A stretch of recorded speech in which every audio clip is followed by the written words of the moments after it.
Hi hello ಎಲ್ಲರಿಗೂ welcome back to my channel. ಶುಭ ನಾಗಪಂಚಮಿ ಅಂತ ಬರೆದಿದೆ ರಂಗೋಲಿಯಲ್ಲಿ.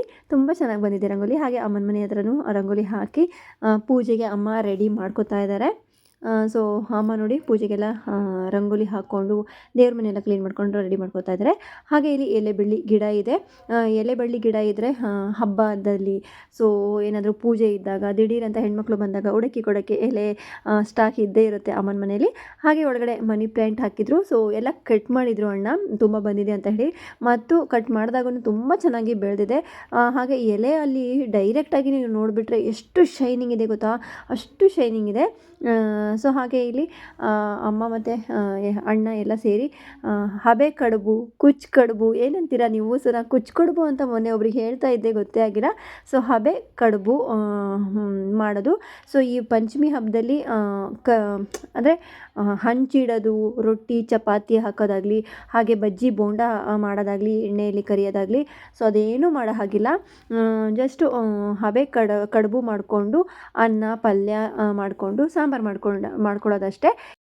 ಈ ಹಬ್ಬದಲ್ಲಿ ಇದೇ ಥರ ಅಡುಗೆಗಳನ್ನು ಮಾಡಬೇಕು. ಅಪ್ಪಿತಪ್ಪಿನೂ ಎಣ್ಣೆಯಲ್ಲಿ ಕರಿಯೋದು ಎಲ್ಲ ಮಾಡೋಕ್ಕೆ ಹೋಗಬಾರ್ದು. ತುಂಬಾ ಅಂದರೆ ಮಾಡ್ಕೊಂಡು ಬಂದಿರೋ ಸಂಪ್ರದಾಯನೇ ಹಾಗೆ. ಯಾವತ್ತೂ ಮಾಡೋದು ಇಲ್ಲ. ಹಾಗಾಗಿ ಹಬೆ ಕಡುಬು ಮಾಡ್ತಾರೆ. ಹಬೆ ಕಡುಬನ್ನು ಕೂಡ ಬಿಸಿ ಬಿಸಿಯಾಗಿ ತಿಂದರೆ ಚೆನ್ನಾಗಿರುತ್ತೆ. ಇಲ್ಲಿ ಎಲ್ಲದನ್ನೂ ರೆಡಿ ಮಾಡ್ಕೊಂಡಿದ್ರು. ನೈವೇದ್ಯಕ್ಕೆ ಅನ್ನ, ಮೊಸರು, ಪಲ್ಯ, ಕಡುಬು ಎಲ್ಲ ರೆಡಿಯಾಗಿತ್ತು. ಅಮ್ಮನ ಪೂಜೆನೂ ಎಲ್ಲ ಆಗಿತ್ತಲ್ಲ, ಹಾಗೆ ನೈವೇದ್ಯ ಇಟ್ಟು ನಾನು ಅಷ್ಟೇ ಅಮ್ಮನಿಗೆ ಎಲ್ಲ ಹೆಲ್ಪ್ ಮಾಡ್ತಾಯಿದ್ದೆ. ನೈವೇದ್ಯಕ್ಕೆ ನಾನು ಎಲ್ಲ ಇಟ್ಟು ಕೊಡ್ತಾಯಿದ್ದೆ. ಅಮ್ಮ ಒಬ್ಬರೇ ಮಾಡ್ಕೋತಾಯಿದ್ರು.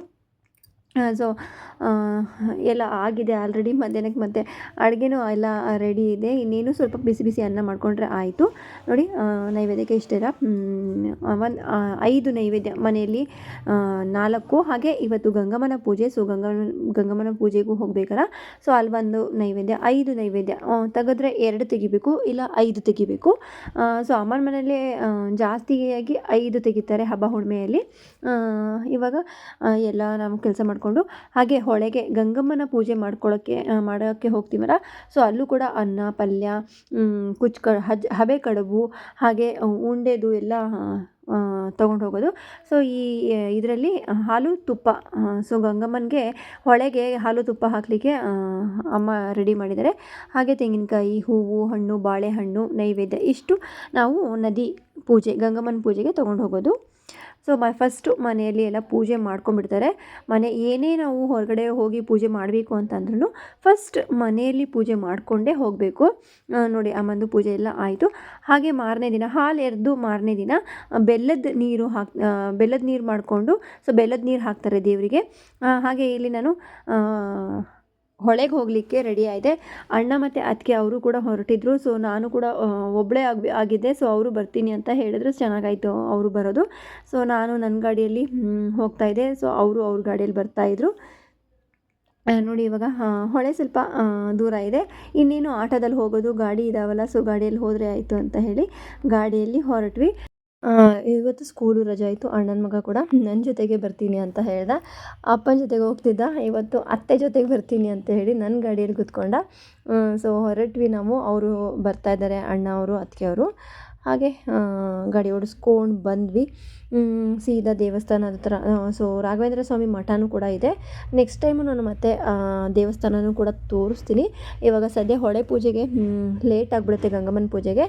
ಹಾಗಾಗಿ ಬಂದ್ವಿ. ಇಲ್ಲಿನೂ ಬರ್ತಾ ಇದ್ವಿ. ಸುಮಾರು ಜನನೇ ಇದ್ದರು. ಯಾಕಂದರೆ ನಮ್ಮ ಕಡೆ ಎಲ್ಲ ಹೊಳೆಗೆ ಬಂದೇ ಪೂಜೆ ಮಾಡ್ಕೊಂಡು ಹೋಗ್ತಾರೆ. ವರ್ಷದಲ್ಲಿ ಒಂದು 2-3 ಸತಿ ಹೀಗೆ ಗಂಗಮ್ಮನಿಗೆ ನೈವೇದ್ಯ ತೊಗೊಂಡು ಹಣ್ಣು ಕಾಯಿ ಮಾಡಿಕೊಂಡು ಪೂಜೆ ಮಾಡಬೇಕು. ತುಂಬಾ ಒಳ್ಳೆಯದು. ಅಮ್ಮ ಅಂತೂ ಪ್ರತಿ ಸರಿ ಹೇಳ್ತಾ ಇರ್ತಾರೆ ನನಗೂ ಕೂಡ, ನೀವು ಗಣಪತಿ ಹಬ್ಬಕ್ಕೆ ಹಾಲು ಬಿಡೋದು, ಹೋಗಿ ನೀವು ಕೂಡ ಪೂಜೆ ಮಾಡಬೇಕು ಅಂತ ಹೇಳಿ. ಅಮ್ಮ ಭಾಗ್ಯರೀತಿಯಲ್ಲಿ ಮತ್ತು ಗಂಗಮ್ಮನ ಇದು ಪಂಚಮಿ ಹಬ್ಬದಲ್ಲಿ ಪ್ರತಿ ವರ್ಷವೂ ಮಾಡ್ಕೊಂಡು ಹೋಗ್ತಾರೆ ಅಮ್ಮ ಅವರು. ಇಲ್ಲಿ ಬಂದು ಹಾಲು ತುಪ್ಪ ಎಲ್ಲ ಗಂಗಮ್ಮನಿಗೆ ಬಿಟ್ಟು, ತಮಗೆಯಲ್ಲಿ ಅಮ್ಮ ಹಾಲು ತುಪ್ಪ ಹಾಕ್ಕೊಟ್ಟಿದ್ರು. ಅದನ್ನು ಹಾಕಿ ಅರಿಶಿನ ಕುಂಕುಮ ಹೂವು ಎಲ್ಲ ಗಂಗಮ್ಮನಿಗೆ ಇಟ್ಟುಬಿಟ್ಟು ತಮಗೆಯಲ್ಲಿ ಫಸ್ಟ್ ನೀರು ತುಂಬಿಟ್ಟಿದ್ದೀನಿ ನಾನು. ಹಾಗೆ ನಾವು ಫಸ್ಟು ಬಂದಾಗ ತಲೆ ಮೇಲೆ ನೀರು ಹಾಕ್ಕೋಬೇಕು. ಹೋಗುವಾಗ ನಾವು ತಲೆ ಮೇಲೆ ನೀರೆಲ್ಲ ಹಾಕ್ಕೋಬಾರ್ದು. ಸುಮಾರು ಜನ ಫಸ್ಟು ಪೂಜೆ ಎಲ್ಲ ಮಾಡ್ಕೊಂಡ್ಬಿಟ್ಟು ಆಮೇಲೆ ಹೋಗ್ತಾ ತಲೆ ಮೇಲೆ ನೀರು ಹಾಕ್ಕೊಂಡು ಹೋಗ್ತಾರೆ. ಬಟ್ ಆ ಥರ ಮಾಡಬಾರ್ದು. ಫಸ್ಟಿಗೆ ಬಂದುಬಿಟ್ಟು ನಾವು ತಲೆ ಮೇಲೆ ಎಲ್ಲ ಯಾರೆಲ್ಲ ಬಂದಿರ್ತೀವೋ ಅವ್ರ ತಲೆಗೆಲ್ಲ ಹೀಗೆ ಒಂದು ಸ್ವಲ್ಪ ಹೀಗೆ ಹಾಕಬೇಕು. ಇಲ್ಲಿ ತಮಗೆ ಇಟ್ಬಿಟ್ಟು ಪೂಜೆಗೆಲ್ಲ ರೆಡಿ ಮಾಡ್ತಾಯಿದ್ದೀನಿ. ಗೆಜ್ಜೆ ವಸ್ತ್ರ ಎಲ್ಲ ಇಟ್ಟಿದ್ರು ಅಮ್ಮ. ಹಾಗೆ ಎಲ್ರದ್ದು ಪೂಜೆ ಆಗ್ತಾಯಿತ್ತು ಆ ಕಡೆ, ಮತ್ತು ಅರಿಶಿನ ಕುಂಕುಮ ಹಚ್ತಾಯಿದ್ರು. ಸರಿ ಅಂತ ಹೇಳಿ ಪೂಜೆ ಎಲ್ಲ ಮಾಡ್ತಾಯಿದ್ದೆ. ಸೊ ನಮ್ಮ ಅತ್ತಿಗೆನೂ ಅವರು ಮಾಡ್ತಾಯಿದ್ದಾರೆ, ನಾನು ಮಾಡ್ತಾಯಿದ್ದೀನಿ. ಹಾಗೆ ಇಲ್ಲಿ ತಮಗೆ ಎಲ್ಲ ಇಟ್ಟು ಒಂದು 5 ಕಲ್ಲು, ಸೊ ಕಲ್ಲು ಮರೆತು ಬಂದುಬಿಟ್ಟಿದೆ. ಸೊ 5 ಕಲ್ಲು ಅನ್ನಲ್ಲ, ಅಮ್ಮ ಪಾಂಡವರು ಅಂತಾರೆ. ತಮಗೆ ಮುಂದೆ 5 ಪಾಂಡವರನ್ನು ಇಟ್ಟು ಬಾಳೆಹಣ್ಣು, ಎಲೆ, ಅಡಿಕೆ ಎಲ್ಲ ಕೊಟ್ಟಿದ್ರು ಅಮ್ಮ. 5 ಜನಕ್ಕೆ ಹೆಣ್ಮಕ್ಳಿಗೆ ಉಡಿ ತುಂಬಕ್ಕೆ ಎಲ್ಲ ಇಟ್ಟಿದ್ರು. ಸೊ ಅಮ್ಮನ ಮನೇಲಿ ಎಲೆ ಬಳ್ಳಿ ಗಿಡ ಇದೆಯಲ್ಲ, ಸೊ ಅಲ್ಲಿದೆ ಹರ್ಕೊಂಡು ಬಂದಿದ್ದು. ಎಷ್ಟು ಚೆನ್ನಾಗಿ ಕಾಣ್ತಾ ಇತ್ತು. ಸೊ ಅದೆಲ್ಲ ಜೋಡಿಸಿ ಇಟ್ಟುಬಿಟ್ಟು ಆಮೇಲೆ ಪೂಜೆ ಮಾಡೋದು. ಹಾಗೆ ನೈವೇದ್ಯನೂ ಎಲ್ಲ ತೆಕ್ಕೊಂಬಿಟ್ಟಿದೆ. ತುಂಬ ಗಾಳಿ, ಊದಿನ ಕಡ್ಡಿ ಹಚ್ಚೋಕ್ಕೆ ಒಂದು ಸರ್ಕಸ್ ಮಾಡಿದ್ವಿ. ಅಷ್ಟು ಗಾಳಿ ಹೊಳೆ ಹತ್ರ. ಹಂಗೂ ಹಿಂಗೂ ಹಚ್ಕೊಂಡ್ವಿ. ಆಮೇಲೆ ತುಪ್ಪದ ಬತ್ತಿ ತಂದಿದ್ರು ನಮ್ಮ ಅತ್ತಿಗೆ. ಸೊ ತುಪ್ಪದ ಬತ್ತಿಗೆ ಫಸ್ಟು ಕರ್ಪೂರ ಎಲ್ಲ ಹಾಕಿಬಿಟ್ಟು ಹಚ್ಚಿ ಆಮೇಲೆ ಊದಿನ ಕಡ್ಡಿ ಎಲ್ಲ ಬೆಳಗಿದ್ವಿ. ಸೊ ಆ್ಯಕ್ಚುಲಿ ಮೊನ್ನೆ ನಾನು ವೀಡಿಯೋ ಮಾಡ್ಕೋಬೇಕಿತ್ತು. ತುಂಬ ನೀರು. ಸೊ ಈ ಮೆಟ್ಲು ಎಲ್ಲ ಮುಳುಗೋಗ್ಬಿಟ್ಟಿದ್ವು. ಸ್ವಲ್ಪ ಕಾಲಿಡೋಕ್ಕೂ ಜಾಗ ಇರದೆ ಅಷ್ಟು ನೀರು ಬಂದಿತ್ತು. ಇವಾಗೂ ಪರವಾಗಿಲ್ಲ, ಚೆನ್ನಾಗಿದೆ. ಬಟ್ ಮೊನ್ನೆ ಮಾತ್ರ ಸಿಕ್ಕಾಪಟ್ಟೆ ಮಳೆ ಬಂದು ನೀರು ತುಂಬಿಬಿಟ್ಟಿತ್ತು. ನೋಡಿ, ಕರ್ಪೂರನೂ ಕೂಡ ಗಾಳಿಗೆ ಇದು ಕಷ್ಟ ಅಂದರೆ ಕಷ್ಟ ಆಗಿಬಿಟ್ಟಿತ್ತು. ಹೊಳೆ ಹತ್ರ ಫುಲ್ಲು ಗಾಳಿ, ಹಾಗೆ ಬಿಸಿಲು ಕೂಡ ಸಿಕ್ಕಾಪಟ್ಟೆ ಇತ್ತು. ನನಗಂತೂ ಬಿಸಿಲಿಗೆ ಮೈಯೆಲ್ಲ ಕೆಂಪಾಗಿ, ಬೆನ್ನೆಲ್ಲ ಕೆಂಪಾಗಿಬಿಡ್ತು. ಅಷ್ಟು ಬಿಸಿಲು. ಸೊ ಮಳೆ ಬಂದರೆ ಮಳೆ ಅಂತೀವಿ, ಬಿಸಿಲು ಬಂದರೆ ಬಿಸಿಲು ಅಂತೀವಿ. ಸೊ ಮನುಷ್ಯ ಯಾವುದು ತಡ್ಕೊಳ್ಳೋದಿಲ್ಲ. ಹಾಗೆ ಇಲ್ಲಿ ಪೂಜೆ ಎಲ್ಲ ಆಯಿತು. ಇವಾಗ ಅರಿಶಿನ ಕುಂಕುಮ ಕೊಟ್ಟು ಎಲ್ಲರಿಗೂ ಬಾಳೆಹಣ್ಣು, ಎಲೆ, ಅಡಿಕೆ ಕೊಡ್ತಾಯಿದ್ದೀನಿ. ನಮ್ಮ ಅತ್ತಿಗೆನೂ ಕೂಡ ಎಲ್ರಿಗೂ ಅರಿಶಿನ ಕುಂಕುಮ ಕೊಡ್ತಿದ್ರು, ನಾನು ಕೂಡ ಕೊಡ್ತಾಯಿದ್ದೆ. ಸೊ ಎಲ್ಲರೂ ಪೂಜೆಯಲ್ಲಿ ಬ್ಯುಸಿ. ಎಲ್ರಿಗೂ ಕರೆದು ನಾನು ಕೊಡ್ತಾಯಿದ್ದೆ. ಅಮ್ಮ ಹೇಳಿದರು ಎಲ್ಲರಿಗೂ ಅರಿಶಿನ ಕುಂಕುಮ ಕೊಟ್ಟು ಬಾಳೆಹಣ್ಣು, ಎಲೆ, ಅಡಿಕೆ ಎಲ್ಲ ಕೊಟ್ಟು ಬನ್ನಿ ಅಂತ ಹೇಳಿ. ಸೊ ಅಮ್ಮಂಗೆ ಒಂದು 2-3 ಸತಿ ಕೇಳ್ಕೊಂಡು ಹೋಗಿದ್ದೆ. ಬಟ್ ಮಾಡ್ತೀನಿ, ಆದ್ರೂ ದೊಡ್ಡವ್ರಿಗೆ, ಹಿರಿಯರಿಗೆ ಅಂತ ಕೇಳೋದು, ಮತ್ತು ತಪ್ಪಾಗಬಾರ್ದು ಪೂಜೆ ಯಾವುದು ಅಂತೇಳಿ, ಇದಾದಮೇಲೆ ಇದು ಮಾಡಬೇಕಲ್ಲಮ್ಮ, ಇದಾದಮೇಲೆ ಇದು ಮಾಡಬೇಕಲ್ಲಮ್ಮ ಅಂತ ಹೇಳಿ. ಹೌದು ಅಂತ ಹೇಳಿದರು. ಮಾಡ್ತೀಯಲ್ಲ, ಪ್ರತಿ ವರ್ಷ ಮಾಡ್ಕೊಂಬರ್ತೀಯಲ್ಲ, ಹೋಗು ಅದೇನು ಅಂತ ಹೇಳ್ತಿದ್ರು. ಬಟ್ ಆದರೂ ಏನೋ ಒಬ್ಬರು ಕೇಳಬೇಕು. ಸೊ ಎಲ್ಲೂ ಯಾವುದು ತಪ್ಪಾಗಬಾರ್ದು ಅಂತ ಹೇಳಿ ಕೇಳಿಬಿಟ್ಟು ಮಾಡೋದೇ ಬೆಸ್ಟು. ಇವಾಗ ನೈವೇದ್ಯ ಎಲ್ಲ ಗಂಗಮ್ಮನಿಗೆ ಬಿಟ್ಟು ಬಂದುಬಿಡಿ ಅಂತ ಹೇಳಿದರು. ಸರಿ ಆಯಿತು ಅಂತ ಹೇಳಿ ನೈವೇದ್ಯ ತಂದಿದ್ದೆಲ್ಲ ಗಂಗಮ್ಮನಿಗೆ ಹಾಕಿದೆ. ಹಾಗೆ ನಾವು ಹೊಳೆ, ಚಿಕ್ಕವರಿಂದಾಗೂ ಅಷ್ಟೇ, ಹೊಳೆ ನೋಡಿದ ತಕ್ಷಣ ಎಲ್ಲಾದರೂ ಊರಿಗೆ ಹೋಗುವಾಗ ಎಲ್ಲಾದರೂ ಹೊಳೆ ಕಂಡ್ರೆ ಸೊ ಫಸ್ಟು ತೆಗೆದು ಕಾಯಿನ್ ಹಾಕ್ತಾಯಿದ್ವಿ. ಸೊ ಇಲ್ಲೂ ಕೂಡ ಒಂದು ಕಾಯಿನ್ ಹಾಕಿದೆ. ಅದೇನು ಅಭ್ಯಾಸ ಆಗಿಬಿಟ್ಟಿದೆ, ಹೊಳೆ ಕಂಡ್ರೆ ಕಾಯಿನ್ ಹಾಕಬೇಕು ಅಂತೇಳಿ. ಫಸ್ಟೆಲ್ಲ ಹೊಳೆಗೆ ಶ್ರೀರಾಮ್ ಜೈ ರಾಮ್ ಅಂತ ಬರೆದು ಹಾಕ್ತಾಯಿದ್ವಿ. ಇವಾಗೆಲ್ಲ ಬಿಟ್ಬಿಟ್ಟಿದ್ದೀವಿ. ಇದೇ ನೋಡಿ ಪಾಂಡವರು ಅಂತ ಹೇಳಿದ್ನಲ್ಲ, ಸೊ ಇದಕ್ಕೆ ಅಮ್ಮ ಇಟ್ಬಿಟ್ಟು ಪೂಜೆ ಮಾಡಬೇಕು ಅಂತ ಹೇಳಿದರು. ಅದು ಮರ್ತು ಬಂದುಬಿಟ್ಟಿದೆ. ಮತ್ತು ಹೋಗಿ ಅಣ್ಣ ತೊಗೊಂಬಂದರು. ಸೊ ಎಷ್ಟು ಚೆನ್ನಾಗಿತ್ತು ಆವಾಗ ಶ್ರೀರಾಮ್ ಜೈ ರಾಮ್ ಬರೆಯೋದು, ಹೊಳೆಗೆ ಬಂದ ಮೇಲೆ ಅದನ್ನು ಹಾಕೋದು, 101 ಸತಿ ಬರೆಯೋದು. ಯಪ್ಪ, ತುಂಬ ಚೆನ್ನಾಗೆ ಆ ಮೆಮೊರೀಸ್ ಎಲ್ಲ ತುಂಬ ಚೆನ್ನಾಗೆ. ಸೊ ಇವಾಗೂ ಬರೆದು ಹಾಕಬೇಕು ಅನಿಸುತ್ತೆ. ಹಾಗೆ ಪೂಜೆ ಎಲ್ಲ ಆಯಿತು. ನೋಡೋದ್ರಲ್ಲ ಎಷ್ಟು ಜನ ಬಂದು ಗಂಗಮ್ಮನ ಪೂಜೆ ಮಾಡ್ಕೊಂಡು ಹೋಗ್ತಾರೆ. ಸೊ ಇಲ್ಲ ಪೂಜೆ ಎಲ್ಲ ಆದಮೇಲೆ ತುಂಬಿದ ಚರ್ಗೆನ ಹಾಗೆ ತೊಗೊಂಡು ಬನ್ನಿ ಅಂತ ಹೇಳಿದರು ಅಮ್ಮ. ಸೊ ಯಾವಾಗಲೂ ಹಾಗೆ ತೊಗೊಂಡು ಹೋಗ್ತೀವಿ. ಸೊ ತುಂಬಿದ ಚರ್ಗೆ ನಾನು ತೊಗೊಂಡು ಬಂದೆ. ನಮ್ಮ ಅತ್ತಿಗೆ ಇನ್ನೂ ಅಲ್ಲೇ ನಿಂತಿದ್ದರು, ಅವರು ಅರಿಶಿನ ಕುಂಕುಮ ತೊಗೋತಾಯಿದ್ರು.